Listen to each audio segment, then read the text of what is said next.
Grabitja si në filma hajdutët vjedhin 700.000 euro në shtëpinë e producentes së njohur dhe nuk lën asnjë shenjë pas.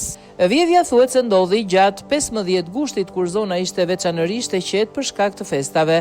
Pronarja, duke u kthyer nga pushimet e saj, e kuptoi menjëherë se diçka nuk shkonte, madje përpara se të hapte derën në apartamentit të saj.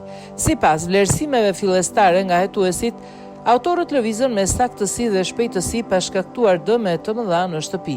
Ata nuk shkaktuan asnjë shqetësim në ambientet e banimit, ndërsa dyshohet se morën 2 kasaforta të cilat mbanin bizhuteri dhe objekte me vlerë si dhe vlera arti nga koleksioni i saj personal.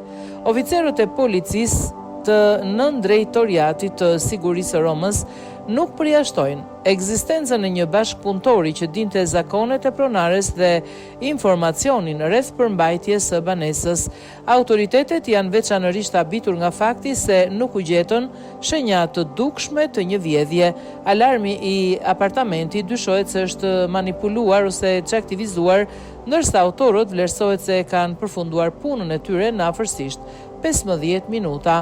Hetuesit po mbledhin pamjet nga kamerat e sigurisë së zonës më të gjerë për të identifikuar lëvizjet e dyshimta ose automjetet që të mund të jenë përdorur nga një bashkëpunëtor që priste jashtë ndërtesës.